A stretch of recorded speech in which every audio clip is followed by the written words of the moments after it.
Você sabia que existem pecados tão graves que Deus nunca vai perdoar? E se você descobrisse que está cometendo um desses pecados imperdoáveis e nem sabe, hoje você vai descobrir os 3 pecados que Deus não perdoa. E a revelação final vai te deixar sem ar, porque provavelmente é o pecado mais comum nas igrejas modernas. Este não é mais um vídeo com conteúdo cristão. Esta é uma advertência direta, um confronto necessário. Porque existem verdades que a maioria dos pastores evita pregar por medo de ofender, por medo de perder seguidores, por medo de esvaziar suas igrejas, mas a palavra de Deus não foi escrita para te deixar confortável, foi escrita para te transformar, para te salvar, para te mostrar o caminho estreito que poucos encontram. E hoje você vai enfrentar uma realidade que muitos preferem ignorar. Existem pecados que cruzam uma linha da qual não há volta. O próprio Jesus falou sobre isso. E se você prestar atenção, vai ver que a Bíblia é clara, brutalmente clara sobre esse assunto. Então, respire fundo, porque o que vem a seguir vai desafiar tudo o que você achava que sabia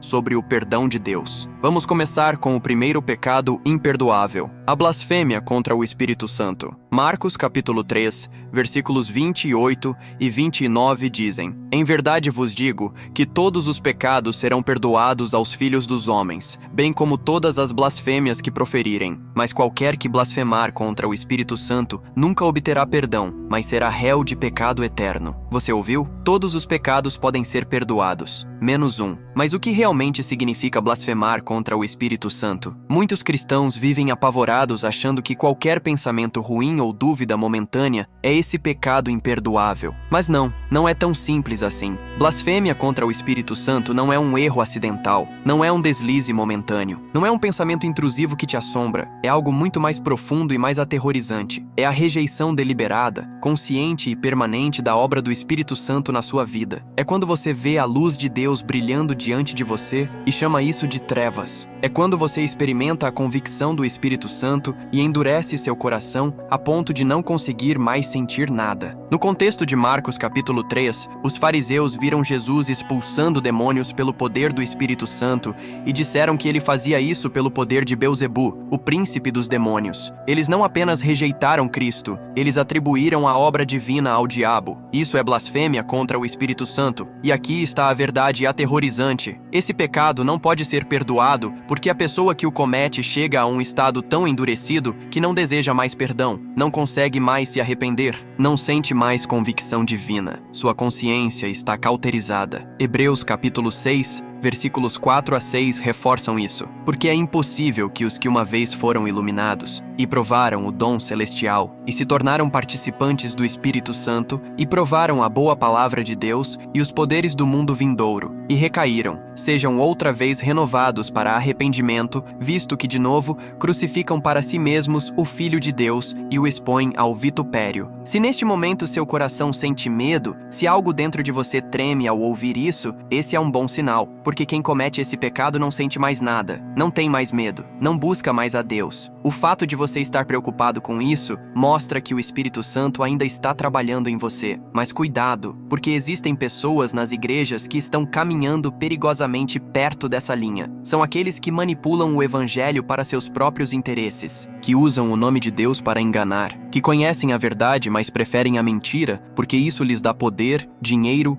ou reconhecimento. Esses estão brincando com fogo. E pode chegar um momento em que Deus diz: chega, e não há mais volta. Agora vamos para o segundo pecado imperdoável. E este é devastador porque muitos cristãos estão cometendo agora mesmo sem perceber. É a falta de perdão ao próximo. Mateus capítulo 6, versículos 14 e 15 dizem isso com uma clareza chocante. Porque se perdoardes aos homens as suas ofensas, também vosso Pai Celestial vos perdoará. Se porém não perdoardes aos homens as suas ofensas, tampouco vosso Pai vos perdoará as vossas ofensas. Você entende a gravidade disso? Não é uma sugestão, não é um conselho opcional, é uma condição absoluta. Se você não perdoar, Deus não vai te perdoar. É assim simples, e assim aterrorizante. Jesus reforça isso em Marcos, capítulo 11, versículo 25. E quando estiverdes orando, perdoai, se tendes alguma coisa contra alguém, para que também vosso Pai, que está nos céus, vos perdoe as vossas ofensas. Mas, se não perdoardes, também vosso Pai, que está nos céus, não vos perdoará as vossas ofensas. Pense nisso por um momento. Quantas vezes você orou pedindo perdão perdão pelos seus pecados, enquanto no seu coração você guarda ressentimento, amargura, ódio contra alguém que te machucou? Quantas vezes você se aproximou do altar com as mãos levantadas, enquanto seu coração está cheio de rancor contra seu irmão, seu vizinho, seu ex, alguém que te traiu? Você está pedindo algo que você mesmo não está disposto a dar. E Jesus deixou isso ainda mais claro na parábola do servo impiedoso, em Mateus capítulo 18. Um homem devia ao rei uma quantia impossível de pagar, o equivalente a milhões de reais. O rei teve misericórdia e perdoou toda a dívida. Mas esse mesmo homem saiu e encontrou outro servo que lhe devia uma quantia irrisória, poucos reais, e agarrou ele pela garganta exigindo pagamento. Quando o rei soube, o chamou e disse: "Servo malvado, perdoei-te toda aquela dívida porque me suplicaste. Não devias tu também ter misericórdia do teu companheiro, assim como eu tive misericórdia de ti?" E o rei o entregou aos verdugos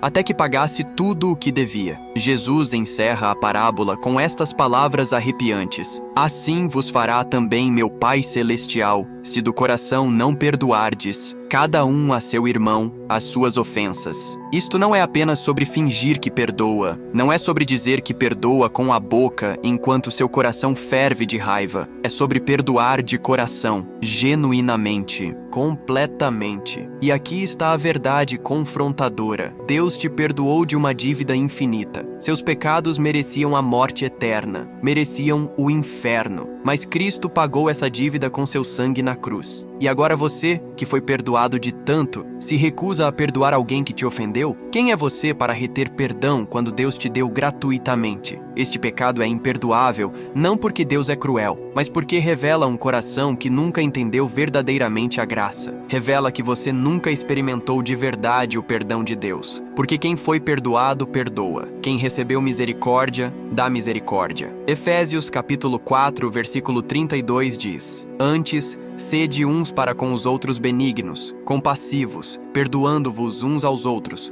como também Deus, em Cristo, vos perdoou." A falta de perdão é veneno para a sua alma. Te destrói por dentro, te prende à pessoa que te feriu, te rouba a paz, te impede de crescer espiritualmente e, pior de tudo, te separa de Deus. Colossenses capítulo 3, versículo 13 nos instrui: "Suportai-vos uns aos outros e perdoai-vos mutuamente se alguém tiver queixa contra outro. Assim como o Senhor vos perdoou, assim perdoai vós também." Então pergunte a si mesmo agora: quem você não perdoou? Qual nome vem à sua mente agora mesmo? Que mágoa você ainda carrega? Que ofensa você ainda alimenta no coração? Porque enquanto você segurar isso, sua relação com Deus está bloqueada. Suas orações batem no teto, sua adoração é vazia, seu cristianismo é mentira. E chegamos ao terceiro pecado imperdoável. E este talvez seja o mais devastador porque está destruindo igrejas inteiras neste exato momento. É a apostasia definitiva, a rejeição final e deliberada de Cristo depois de tê-lo conhecido. Hebreus capítulo 10, versículo 26, declara com clareza aterrorizante: "Porque se vivermos deliberadamente em pecado, depois de termos recebido o pleno conhecimento da verdade, já não resta sacrifício pelos pecados." Você entende o que isso significa? Se depois de conhecer plenamente o Evangelho, depois de experimentar a graça de Deus, você deliberadamente decide continuar pecando sem arrependimento, sem nenhum desejo de mudar, não há mais sacrifício para você. O sacrifício de Cristo na cruz foi suficiente, foi perfeito, foi completo, mas só é eficaz para aqueles que o aceitam com coração arrependido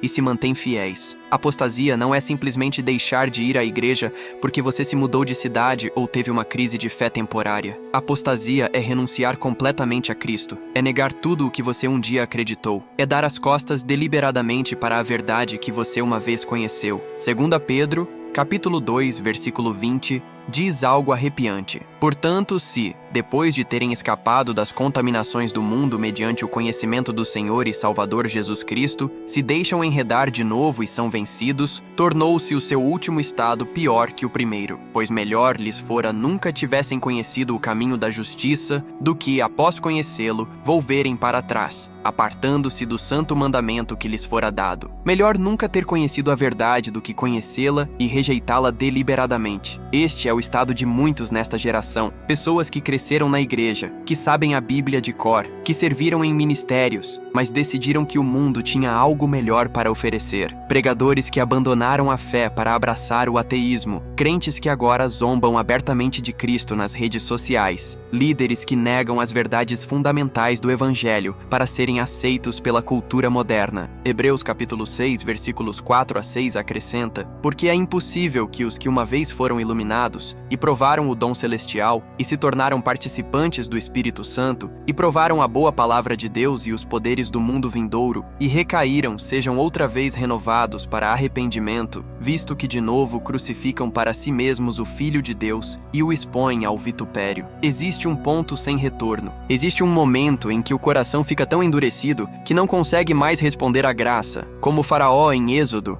que endureceu seu coração tantas vezes que finalmente Deus o endureceu completamente. Como Esaú, que vendeu sua primogenitura por um prato de comida e depois buscou arrependimento com lágrimas, mas não encontrou. 1 João capítulo 5, versículo 16, fala de um pecado para a morte pelo qual nem devemos orar. É o pecado de quem cruzou essa linha final. Mas aqui está o que você precisa entender. Se agora mesmo seu coração bate mais rápido ao ouvir isso, se você sente convicção, se algo dentro de você se mexe, então ainda há esperança. Porque quem cometeu apostasia definitiva não sente mais nada, não se importa mais, não busca mais a Deus. O fato disso te incomodar significa que o Espírito Santo ainda está lutando pela sua alma. Então onde você está agora? Você está guardando falta de perdão no coração enquanto finge ser cristão? Você está brincando com Deus vivendo uma vida dupla? Você conhece a verdade, mas convenientemente a ignora quando não te convém? Porque Deus não é enganado. Gálatas capítulo 6, versículo 7 diz: não vos enganeis. De Deus não se zomba, pois aquilo que o homem semear, isso também ceifará. 2 Coríntios capítulo 6, versículo 2 diz: eis agora o tempo sobre modo oportuno. Eis agora o dia da salvação. Não amanhã, não semana que vem. Agora. Porque você não sabe quando será sua última chance. Você não sabe quando Deus vai dizer: